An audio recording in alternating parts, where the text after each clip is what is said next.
సుమన్ టీవీలో మీ personal and business promotions కోసం కింది నెంబర్కి కాంటాక్ట్ చేయండి. ఇంకా జరిగింది భగవంతుడు, ఇది మనం ఏం చేయలేము. 3:20 ప్రాంతంలో అది జరిగింది సార్.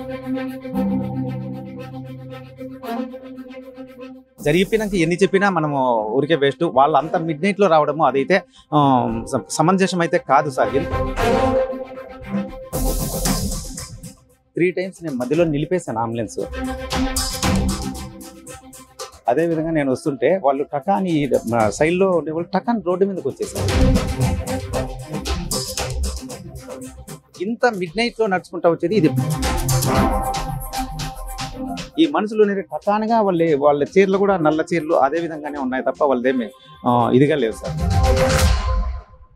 చంద్రగిరిలో ఘోర రోడ్డు ప్రమాదం జరిగింది.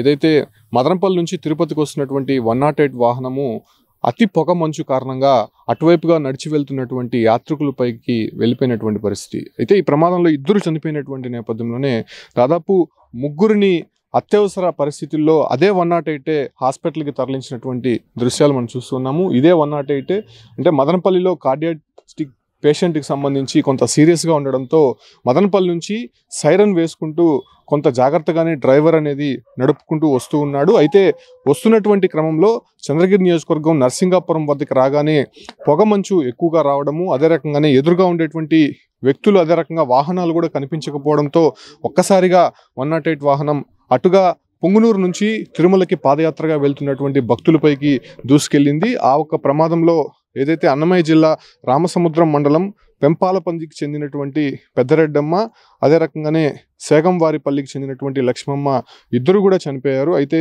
వారితో పాటు మరో 3 తీవ్ర గాయాలైనటువంటి నేపథ్యంలోనే అక్కడున్నటువంటి 108 సిబ్బంది, డ్రైవరు అదే రకంగా స్టాఫ్ వెంటనే వాళ్ళని ఇదే 108లోనే తిరుపతి రొయాస్పత్రికి తరలించినటువంటి పరిస్థితి అయితే ఉంది. ప్రస్తుతం 108 డ్రైవర్ అమర్నాథ్ ఉన్నారు, ఆయనతో మాట్లాడదాం. సరే, ఏంటి, ఎందుకు జరిగింది? అంత పొగమంచు ఉన్నట్టయితే తెలుస్తోంది. ఆ ఒక్క సమయంలో వాళ్ళు ఎంతమంది వస్తున్నారు? మీరు ముందర వెళ్ళేటువంటి వెహికల్స్ ఏమైనా కనిపిస్తున్నాయా? ఎలా జరిగిందంటారు ప్రమాదం? సార్, నేను మదనపల్లి నుంచి తిరుపతికి 125 కిలోమీటర్స్ రావాలి సార్. పీలేరు నుంచి ఇక్కడికి వచ్చే లోపల 3 times నేను మధ్యలో నిలిపేశాను అంబులెన్స్. మా వెహికల్లో ఉన్న పేషెంట్, చెస్ట్ పెయిన్ పేషెంట్, అతను ఎందుకు డ్రైవర్ ఇన్నిసార్లు నిలుపుతున్నాడు అంటే మా ఈఎంటీ కిటికీ తీసి చూపించి ఈ పొగమంచు చాలా ఉన్నది, అసలు ఏమనే మాత్రం రోడ్డు కనపట్లేదు అంటే ఆయన కూడా కన్విన్స్ అయినాడు. ఓన్లీ ఒకే రకంగా పొమ్మనండి, నాకు కొద్దిగా నొప్పి ఉన్నది అందుకని చెప్తున్నాను, ఏమనుకోద్దండి. ఆయన రిక్వెస్ట్ చేసినాను. నేను రావడము జరుగుతున్నది సార్.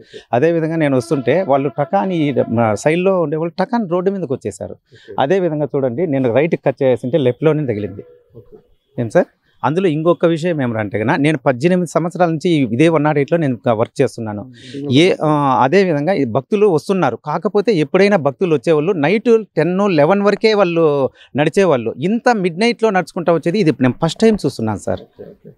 ఇదే భక్తులు మదనపల్లి నుంచి కూడా వస్తూనే ఉన్నారు, నేను చూస్తూనే వస్తున్నాను. నేను కేర్గానే నేను చేసుకుంటూనే వస్తున్నాను. ప్రమాదానికి ఒకటే కారణము, సాధారణంగా భక్తులు ఉదయం నుంచి సాయంత్రం రాత్రి దాకా కూడా నడుచుకుంటూ వస్తూ ఉంటారు. అయితే రాత్రి సమయంలో ఖచ్చితంగా సేద తీరుతూ ఉంటారు. కానీ ఇక్కడ వీళ్ళు చేసినటువంటి తప్పు ఏంటంటే అర్ధరాత్రి సమయంలో కూడా అంత మంచు సమయంలో కూడా వాళ్ళు నడుచుకుంటూ రావడము, ఎదురుగా అదే రకంగానే ఆ ప్రాంతంలో వస్తున్నటువంటి వాహనాలకి ఖచ్చితంగా అక్కడ వెళ్ళేటువంటి భక్తులు మాత్రం కనిపించుకున్నటువంటి పరిస్థితి అయితే కనిపిస్తుంది. అదే రకంగానే ప్రమాదం జరిగినట్టయితే అక్కడ స్పష్టంగా అర్థమవుతోంది. అయితే ఎన్ని గంటలకు బయలుదేరారండి అక్కడ నుంచి? నేను మదనపల్లిలో వచ్చి 11:50కి బయలుదేరాను సార్. 11:45కి బయలుదేరాను నైట్, 5వ తేదీ నైట్. మళ్ళీ వచ్చింది ఇక్కడ వచ్చిందన్న 3:20 ప్రాంతంలో అది జరిగింది సార్. అది సార్, అందుకనే నేను వచ్చేసిన వాళ్ళు ఎవరప్ప, నేనే నా డ్రైవర్ 108 డ్రైవరు, ఈ విధంగా మనకేం కనపడట్లేదు, మీరు టకాన్ అట్లా వచ్చేసారు కాబట్టి ఎందుకు ఇప్పుడు మాటలు వద్దు, మనం ఫస్ట్ పేషెంట్ని హాస్పిటల్కి చేరుదామని. ఎంతమంది ఉన్నారు ఆ టైంలో? సార్, ఒక 5-6 మంది అక్కడైతే ఉన్నారు, ముందర గుంపులుగా వెళ్తున్నారు సార్. అది సార్, అంటే ఎంతమంది వైపు వెళ్ళిపోయింది వాహనం? ఒక 5-6 మంది అయితే ఉన్నారు సార్. టకాన్ నాకెంత ఒక 10 feet కూడా లేరు సార్. అంటే కనపడడం అంటే మన లైట్లకు డిస్టెన్స్, మనుషులు కానీ వెహికల్ కానీ కనపడము, అంటే లైట్లన్నా వస్తే కానీ ఎదురు ఫోకస్ వస్తుంది కాబట్టి కొద్దిగా మనం అర్థం చేసుకోగలం. తప్పించుకోగలము. ఈ మనుషులు అనేది టకానగా వాళ్ళ చీరలు కూడా నల్ల చీరలు అదే విధంగానే ఉన్నాయి తప్ప వాళ్ళదేమి ఇదిగా లేవు సార్. అంటే సాధారణంగా వాళ్ళు రేడియం స్టిక్కర్స్ అన్ని వేసుకొని వెళ్తారు, అవేనా ఉన్నాయి? అసలు మాలలో కూడా లేరు అయితే వాళ్ళు మామూలు అన్యూనిఫామ్లోనే ఉన్నారు సార్. టకాని రోడ్డు ఎక్కడం వల్ల నేను ఆ టకాని చూసింది నేను రైట్కి తిప్పేశాను, ఆడికి కొద్దిగా లైట్ లెఫ్ట్లో తగలడం జరిగింది సార్. అంటే ఇప్పుడు ఇద్దరు స్పాట్లోనే చనిపోయారు? లేదు సార్ వాళ్ళు నేను హాస్పిటల్ చేరేంత వరకు వాళ్ళు బతికే ఉన్నాను సార్. నేను అక్కడ కూడా డాక్టర్ సార్ ఇది ఎమర్జెన్సీగా ఉన్నది అట్లా చూడండి సార్, నీకు లోపల పేషెంట్లు ఉన్నారు ఇంకా తీసుకొని వస్తాను అని చెప్పి. ముగ్గురు పరిస్థితి సార్ వాళ్ళని మేమైతే అందరము చర్చినాము, మేము నలుగురిని అయితే ఎత్తుకొచ్చినాం. ఇంకోరెవరో ఒకరు బలోరాలోనో వాళ్ళు వేరే వెహికల్లో వచ్చారంట. అక్కడ బాగా ఇబ్బందిలో ఉండే వాళ్ళని మేము టకటకాని వేసుకునేది మేము అంత గమనించే పరిస్థితి లేదైతే, ఎందుకంటే మనకు లోపల పేషెంట్ చెస్ట్ పెయిన్ పేషెంట్ కూడా ఉన్నారు సార్. అది నేను అప్పట్లో వాళ్ళని తీసుకురావడం అంటే ఇంకా జరిగింది భగవంతుడు, ఇది మనం ఏం చేయలేము. కాకపోతే వాళ్ళు ఇంత మిడ్ నైట్లో రావడము, మనం ఇప్పుడు జరిగిపోయినాక ఎన్ని చెప్పినా మనము ఊరికే వేస్ట్. వాళ్ళు అంత మిడ్ నైట్లో రావడము అదైతే సమంజసం అయితే కాదు సార్. ఎందుకంటే ఎన్నో వెహికల్స్ మేము వస్తున్న 18 సంవత్సరాల నుంచి తిరుపతికి వస్తూనే ఉన్నాం సార్. మేము అట్లన్నా చూసిన రూట్ కాదా 18 సంవత్సరాల నుంచి తోలుతున్నాం. నా ఏజ్ కూడా దీంట్లోనే 18 సంవత్సరాలు అయిపోయింది సార్. 2006లో చేరినాను సార్ నేను. ఇంతవరకు ఇప్పటి వరకు కూడా నా మీద కానీ ఎలాంటి చిన్న గీత పడిండేది కూడా ఫస్ట్ టైం సార్ ఇది. భక్తులు వస్తున్నటువంటి సందర్భంగా అంటే రాత్రిలో ప్రయాణం చేసేటువంటి క్రమంలోనే ఇటువంటి ప్రమాదాలు అయితే చోటు చేసుకుంటూ ఉంటుంది. అది కూడా మంచు కాలం కాబట్టి పొగమంచు అధికంగా ఉంటుంది.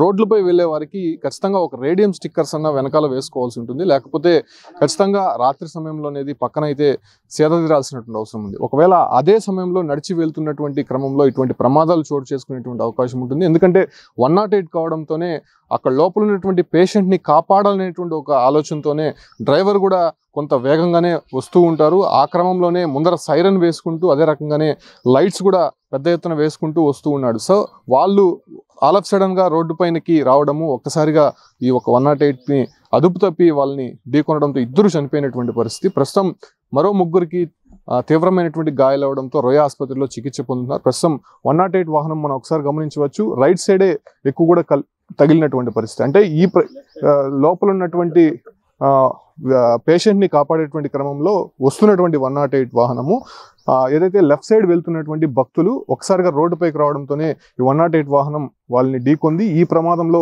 లెఫ్ట్ సైడ్ పూర్తిగా కూడా కొంత దెబ్బతిన్నటువంటి పరిస్థితి అయితే చూస్తున్నాం.